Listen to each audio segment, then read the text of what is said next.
Let's start off. What are you expecting? Big week for the markets. We have a lot of stuff going on. J-Powell, obviously, today, but it's also a big week for economic reports. GDP report next week, PCE next week.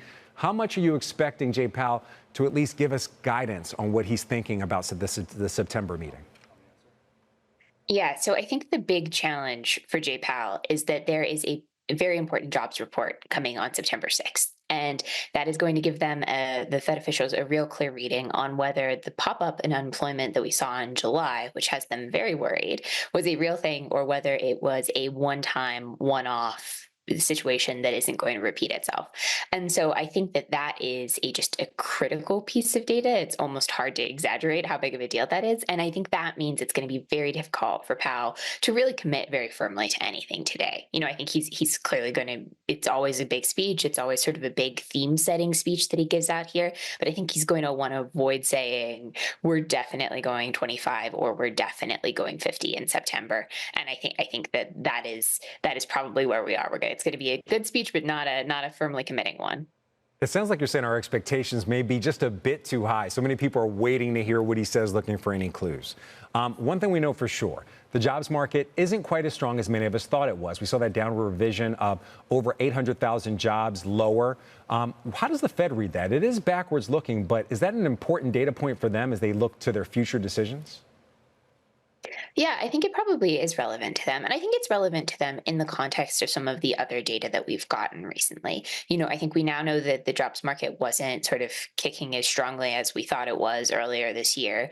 We know that the unemployment rate seems to be moving up. If you look at the New York Fed survey, which, it's just a survey, it's not a super long dated one, but it does show that households are really reporting that their job prospects are souring pretty seriously.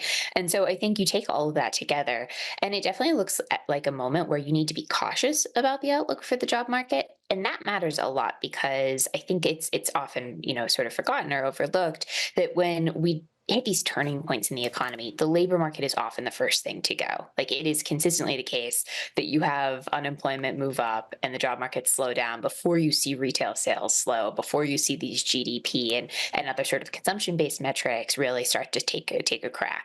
And so I think that they have got to pay a lot of attention to this stuff. So you mentioned the jobs report that's coming up, but again, we have PCE next week. We also have another CPI report. How important are those as the Fed looks to make that September decision?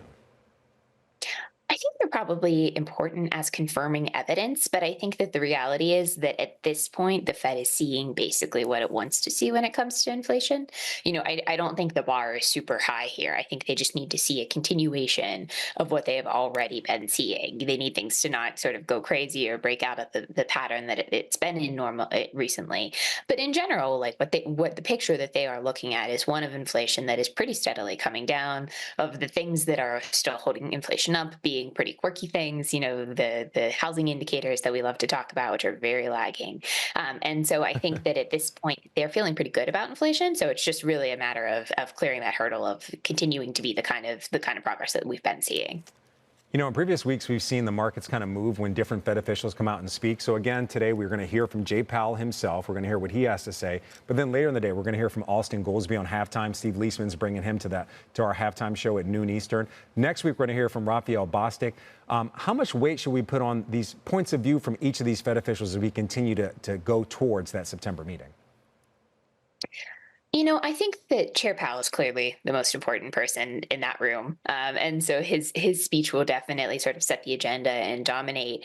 But at big moments like this, where you've got sort of a turning point and there's a difficult decision to make, and it could be a close decision, I think that it's entirely possible that the Fed really doesn't know if they're going to go 25 basis points or 50 basis points in September. At those moments, the committee can really matter, because I think it can be the case that they kind of have to make sure everybody's on board in order to get a move through. And so I think that, particularly if some of this data comes in a little bit ambiguous, if things aren't super clear, those other voices are going to be really, really important.